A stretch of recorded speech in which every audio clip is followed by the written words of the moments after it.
नमस्कार, welcome two DG study. यहाँ हम कक्षा 3 में पर्यावरण सब्जेक्ट में जो गुजरात सरकार द्वारा सामयिक मूल्यांकन कसौटी सितंबर 2021 में लिया गया है उसका पेपर का सॉल्यूशन देखेंगे। सामयिक मूल्यांकन कसौटी में आप दूसरों को उसको कह सकते हो, एकम कसौटी भी कह सकते हो। तो इसका आज यहाँ पर हम पेपर सॉल्यूशन देखेंगे।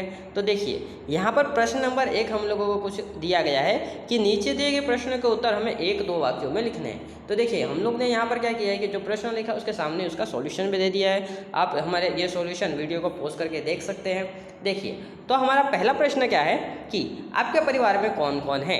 तो देखिए, आपके परिवार में कौन कौन हो सकते हैं। तो देखिए, सबके परिवार में अलग अलग जितने भी हो सकते हैं, लेकिन कॉमन तो यही होंगे कि मम्मी होंगे, पापा होंगे, भाई होंगे, बहन होंगे इत्यादि आपके परिवार में होते हैं।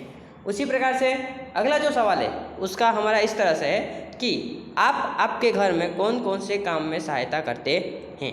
तो देखिए, आप क्या क्या कर सकते हैं। तो देखिए, सभी अपने घर में अलग अलग काम में आपके सहायता करते होंगे। तो उसी तरह आप भी अपने हिसाब से जो भी सहायता करते हो वैसे लिख सकते हो, या फिर लिख सकते हो कि देखिए आप क्या कर सकते हो कि अपने जो छोटे बड़े भाई बहन हैं उनका देखभाल करते हैं, या फिर मम्मी के जो छोटे मोटे कामों हैं उनका हम मदद भी कर सकते हैं। उसी प्रकार से अगला सवाल है कि आप अपने माता पिता के पास से सीखे हो ऐसी एक एक बात बताइए।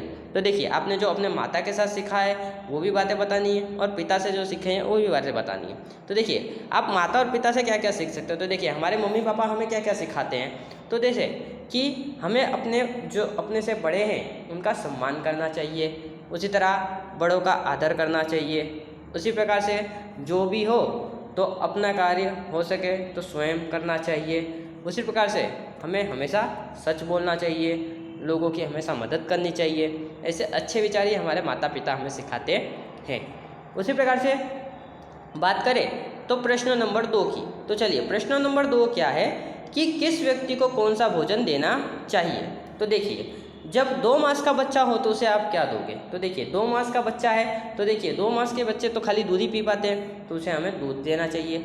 उसी प्रकार से आप बात करें तो 1 साल का जो बच्चा होगा उसे हम क्या खाना देंगे। तो देखिए, 1 साल के बच्चे की दांत नहीं आई होती, तो दांत नहीं आई होती तो इसे हम जो नरम भोजन है वो खाने को दे सकते हैं। जैसे कि हम बात करें तो उसे हम दूध दे सकते हैं। उसे कितना दूध के अंदर आप थोड़ा रवा मिला के खिला सकते हो, या फिर रोटी को थोड़ा थोड़ा पीस कर उसको खिला सकते हैं। उसी प्रकार से अगला जो है वो क्या कर सकते हैं कि कॉलेज में पढ़ता लड़का है तो वो क्या खा सकता है। तो देखिए, कॉलेज में जो पढ़ता हुआ लड़का है उसे पौष्टिक आहार की ज़रूरत होती है, परंतु वो ज़्यादातर क्या खाते हैं, जंक फूड्स खा सकते हैं। उसी प्रकार से जो उसे पौष्टिक आहार है वो भी उसे हम खिला सकते हैं। उसी प्रकार से बात करें तो हमारी जो बीमार मम्मी है उनके लिए क्या ज़रूरत पड़ेगी। तो देखिए, मम्मी बीमार है तो उन्हें हमें कैसा भोजन करवाना चाहिए। तो उन्हें हमें ताज़ा भोजन करवाना चाहिए, जो पौष्टिक आहार हो इस प्रकार का उन्हें भोजन करवाना चाहिए, जिससे कि उनका शरीर स्वस्थ हो जाए जल्दी और वो जल्दी ठीक हो जाए। चलिए, उसी प्रकार से हम बात करें तो हमारे जो बूढ़े दादा दादी है उन्हें हमें क्या खिलाना चाहिए। तो याद रखिए कि हमारे जो बूढ़े दादा दादी है उन्हें हमें हल्के भोजन खिलाना चाहिए जो उनके लिए सुपाच्य हो सके। देखिए, तो बूढ़े दादा दादी है तो इन्हें हम खिला सकते हैं कि चलिए हम इन्हें दाल दे सकते हैं, उसी प्रकार से चावल दे सकते हैं, उसी प्रकार से उन्हें रोटियां दे सकते हैं। तो इस प्रकार से हमें हल्के उनको खाना देना चाहिए जिससे कि वो भोजन को पचा सके। उसी प्रकार से बात करें तो दिए गए व्यवहार के सामने अपना अच्छा और बुरा व्यवहार हमें बताना है। देखिए, हमें यहाँ पर कुछ नीचे व्यवहार दिया गया है और इन व्यवहारों को बताना है कि ये कौन से व्यवहार अच्छे व्यवहार है और कौन से व्यवहार बुरे व्यवहार है। जो व्यवहार अच्छे है उसके आगे अच्छा लिखना है और जो व्यवहार बुरे है उसके आगे बुरा लिखना है। तो देखिए, हम देखते हैं तो एक पहला सवाल हमारा ये है कि मीना ने एक अंध व्यक्ति को रास्ता पार करवाया। तो देखिए, मीना ने एक अंधे व्यक्ति को रास्ता पार करवाया। चलिए, तो ये तो अच्छा काम हुआ ना, तो इसलिए ये आएगा अच्छे काम में। उसी प्रकार से हम बात करें तो राजेश भाई पक्षियों के लिए रोज़ दाना डालते। तो देखिए, पक्षी बेचारे जो भूखे होते हैं वो भूखे पक्षियों को जो राजेश भाई है वो दाना दे रहे हैं, मतलब कि ये भी एक अच्छा काम है। उसी प्रकार से जो कचरा होने से अमित भाई अपने आंगन के सभी पेड़ को कटवा दिए। अब देखिए मित्रों, यहाँ पर अमित भाई ने क्या किया कि उनके आंगन में तो कचरा हो रहा है, तो कचरे को रोकने के लिए उन्होंने क्या किया, अपने पेड़ को कटवा लिया। अब देखिए, अब सफाई करना अच्छी बात है, तो चलिए वो दिन भर रोज़ सफाई कर सकते थे, परंतु उन्होंने उससे अच्छा डायरेक्टली पेड़ को काट दिया। देखिए, अब पेड़ जो है ये हमें देखते हैं प्राणवायु की वजह से क्या होता है कि हमारी ज़िंदगी बची रहती है और वातावरण के प्रदूषण को कम करते हैं। तो पेड़ को काटना तो बहुत ही बुरी बात है, तो इन्होंने जो काम किया वो बुरा काम आएगा।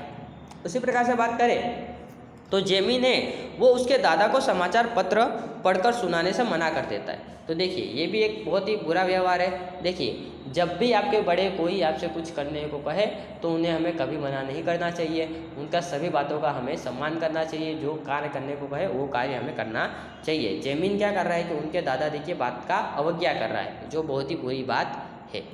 उसी प्रकार से हम आगे का देखते हैं। तो देखिए आगे में हमारा कुछ इस प्रकार से है कि कौशिक बोल और न सकने की कमी के कारण बच्चों को शिक्षक बनने के लिए इशारों की भाषा सीख रहा है। तो देखिए कुछ बच्चे ऐसे भी है जो बोल नहीं सकते, सुन नहीं सकते, तो ऐसे बच्चे कैसे पढ़ाई करेंगे।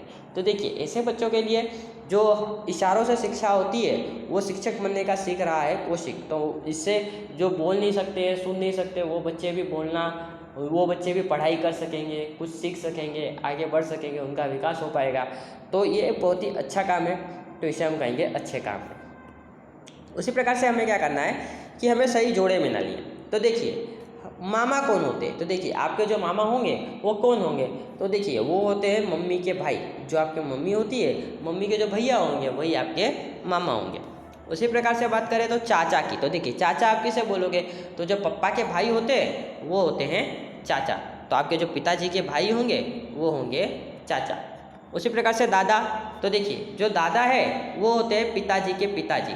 जो पिताजी होते हैं हमारे, उनके जो पिताजी होंगे उन्हें हम दादा कहते हैं। उसी प्रकार से बात करें तो जीजा किसे कहते हैं। तो देखिए जो बहन का पति हो उसे कहा जाता है जीजा। उसी प्रकार से बात करें मौसी की, तो मौसी किसे कहा जाता है। तो याद रखिए जो मम्मी की बहन होती है ना उसे कहा जाता है मौसी। उसी प्रकार से आगे हमारा है प्रश्न नंबर 5।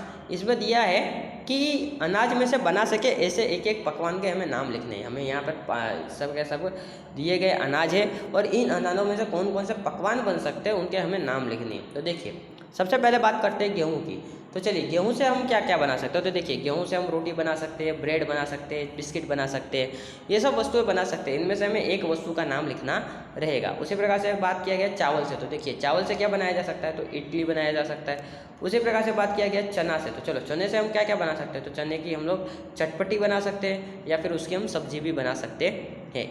उसी प्रकार से बात की जाए तो जो मक्का है, चलिए मक्का से हम क्या बना सकते हैं। तो देखिए मक्का जो है मक्का की हम रोटी बना सकते हैं। उसी प्रकार से ये जो बाजरी है, बाजरे की भी हम रोटी बना सकते हैं। ये है हमारे वीडियो का अंत। देखने के लिए धन्यवाद और गॉड ब्लेस यू ऑल।